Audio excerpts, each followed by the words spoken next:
തിരുവനന്തപുരത്തേക്ക് വരാം. സംസ്ഥാന തലസ്ഥാനത്ത് എന്താണ് നടക്കാനുള്ളത് എന്നുള്ളതിലേക്കാണ് നമ്മൾ പോകുന്നത്. ഗോപാൽ ശിലാസനൽ ചേരുന്നുണ്ട്. Gopal, good morning.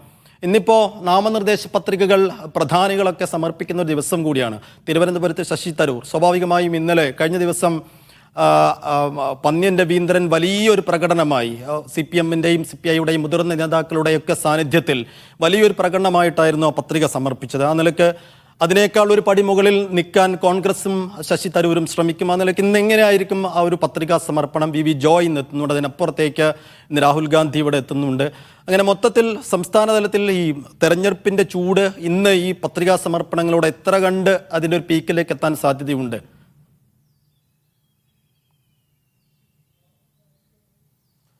സൈഫുദ്ദീൻ, തിരുവനന്തപുരത്താണെങ്കിലും സംസ്ഥാനത്താണെങ്കിലും തെരഞ്ഞെടുപ്പ് കളത്തിലെ കരുനീക്കങ്ങൾ ദ്രുതഗതിയിൽ നടക്കുന്നുവെന്ന് വേണം നമുക്ക് പറയാൻ.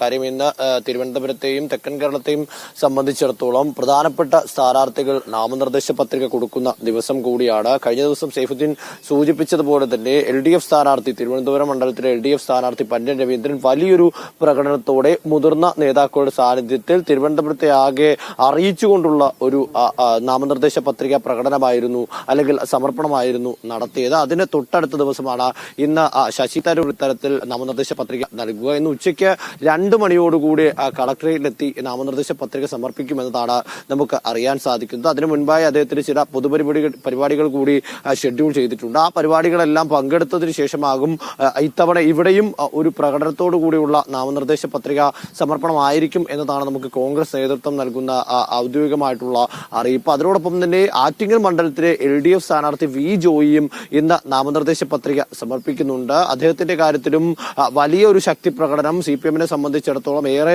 ശേഷിയുള്ള ഒരു മണ്ഡലമാണ് ആറ്റിങ്ങൽ. കൂടാതെ പാർട്ടി ജില്ലാ സെക്രട്ടറി കൂടിയാണ് മത്സരിക്കുന്നത്. അതുകൊണ്ട് തന്നെ തങ്ങളുടെ എല്ലാ ശക്തിയും വെളിവാക്കുന്ന തരത്തിൽ കൃത്യമായ ഒരു ശക്തി പ്രകടനം എന്ന നിലയ്ക്ക് തന്നെയാകും VV ജോയിയുടെ നാമനിർദ്ദേശ പത്രിക സമർപ്പണം ഇന്നുണ്ടാവുക. രാവിലെ 11 മണിക്ക് അദ്ദേഹവും കളക്ടറേറ്റിലെത്തി, കുടപ്പനക്കുന്നിലെ കളക്ടറേറ്റിലെത്തിയായിരിക്കും ഈ നാമനിർദ്ദേശ പത്രിക സമർപ്പിക്കുക. അതിനോടൊപ്പം അടൂർ പ്രകാശിന്റെ ഒരു വാർത്താ സമ്മേളനം ഇന്ന് രാവിലെ അറിയിച്ചിട്ടുണ്ട്. പ്രസ് ക്ലബ്ബിൽ വെച്ചാണ് അത് ഷെഡ്യൂൾ ചെയ്തിരിക്കുന്നത്. കഴിഞ്ഞ ദിവസം അദ്ദേഹത്തിനെതിരെ ഉയർന്ന ചില ആരോപണങ്ങൾ, തെരഞ്ഞെടുപ്പ് പ്രചരണവുമായി ബന്ധപ്പെട്ടൊക്കെ ഉയർന്ന ചില ആരോപണങ്ങളിൽ മറുപടി പറയുന്നതിന് വേണ്ടിയിട്ടാണ് അദ്ദേഹത്തിന്റെ ഈ വാർത്താ സമ്മേളനം എന്നതാണ് നമുക്ക് മനസ്സിലാക്കാൻ സാധിക്കുന്നത്. അതുകൊണ്ട് തന്നെ ഈ വാർത്താ സമ്മേളനത്തിലും ഇന്നത്തെ രാഷ്ട്രീയത്തിൽ ചില പ്രസക്തിയുണ്ട്. അതുകൊണ്ട് ആ ഒരു കാര്യത്തെയും നമ്മൾ ഇന്ന് പരിഗണിക്കാതെ പോകാതിരിക്കാൻ കഴിയുകയില്ല. കൂടാതെ സിദ്ധാർത്ഥിന്റെ കുടുംബം ഇന്ന് വയനാട്ടിലേക്ക് തിരിച്ചിട്ടുണ്ട് എന്നതാണ് മറ്റൊരു പ്രധാനപ്പെട്ട വാർത്ത. ഇന്നലെ ഹൈക്കോടതിയിലെ ചില ആവശ്യങ്ങളുമായി സിദ്ധാർത്ഥിന്റെ പിതാവ് എറണാകുളത്തുണ്ടായിരുന്നു. അതിനുശേഷം ഇന്നലെ വൈകുന്നേരത്തോടു കൂടിയാണ്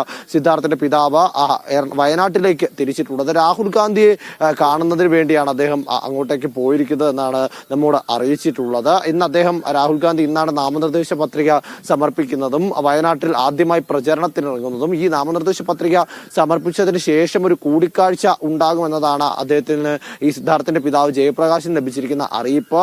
മകന്റെ മരണവുമായി ബന്ധപ്പെട്ട വിഷയത്തിൽ ഇടപെടണമെന്നും കർശനമായ ഒരു അന്വേഷണം ഉറപ്പാക്കാൻ വേണ്ടി സഹായിക്കണമെന്നും അഭ്യർത്ഥിക്കുന്നതിന് വേണ്ടിയാണ് അദ്ദേഹം ഇന്ന് വയനാട്ടിലെ കൽപ്പറ്റയിലേക്ക് എത്തുന്നത്. കൂടാതെ തന്നെ അരുണാചൽ പ്രദേശിൽ മരണപ്പെട്ട